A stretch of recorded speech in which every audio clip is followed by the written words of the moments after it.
Kisah keramat kuda ini berawal dari kampung Mengkudu. Di sini tinggallah seorang anak yang bernama Ramli.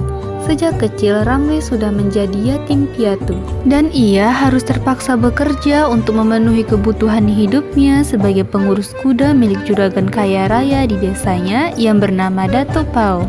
Dato Pao memiliki ribuan ekor kuda terawat sehat dan kuat, namun ada seekor kuda berwarna putih yang menjadi kuda kesayangan sang Dato. Tidak seorang pun boleh memberi makan, memandikan, atau menyentuhnya kecuali Ramli. Tapi sayangnya Dato Pao ini bukan seorang pribadi yang baik. Salah satu perbuatan Dato Pao yang sangat dibenci masyarakat adalah jika Dato Pao sedang mengendarai si putih, dia dengan tega akan menyerempet atau bahkan menabrak siapa saja yang menghalangi jalannya. Tak peduli anak-anak ataupun yang sudah lanjut usia. Kesaktian ilmu kebal yang ia miliki berasal dari kacamatanya. Dengan kacamatanya itu, Dato Pao jadi seorang yang ditakuti dan memiliki sikap yang angkuh dan juga sombong. Hingga pada suatu hari, si kuda putih jatuh sakit. Datuk yang murka langsung menghajar Ramli hingga babak belur. Ramli dipecat dari pekerjaannya sebagai perawat kuda. Ramli kemudian berguru kepada Syekh Maulana Maghribi. Ramli menjadi seorang pendakwah agama Islam setelah berguru kepada Syekh Maulana Maghribi. Suatu ketika, Ramli dan Syekh Maulana Maghribi sedang melakukan aktivitas dakwah. Kemudian, mereka bertemu dengan Dato Pao yang menunggangi kuda putih. Kebiasaan buruk si Dato Pao yang ugal-ugalan membawa kuda rupanya belum hilang. Ia tetap memacu sang kuda meskipun tak jauh darinya. Ia melihat dua orang pejalan kaki tampak tak siap berpapasan dengannya. Kaget dengan kedatangan kuda yang melaju cepat, Ramli refleks melompat berusaha melindungi gurunya. Adegan dramatis pun terjadi. Si kuda yang tak pernah melupakan jasa baik Ramli berusaha melawan perintah sang majikan untuk mencelakai Ramli.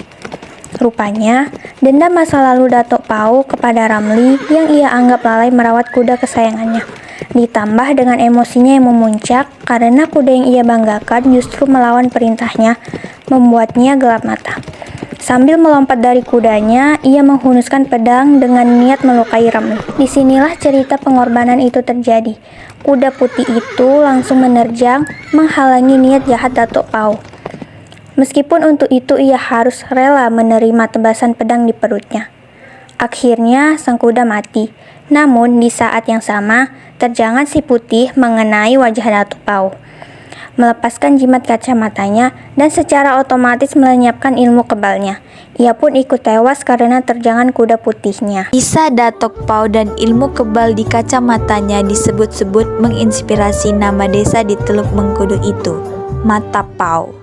Sementara kuburan si putih, binatang yang tahu membalas budi itu, sampai sekarang terawat bersih yang dinamakan masyarakat sekitar dengan sebutan keramat kuda.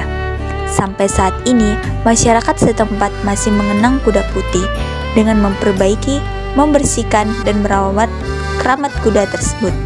Sebagian orang ada yang datang meminta pertolongan dengan meninggalkan atau melemparkan uang receh di area patung kuda dan meletakkan makanan di bawah patung kuda ini. Sebagian juga ada yang hanya sekedar melihat dan berfoto saja. Hingga saat ini keramat kuda tersebut telah direnovasi sebanyak 5 kali dan kebanyakan ini dilakukan oleh orang yang merasa keinginannya terkabul berkat berkah dari si patung kuda.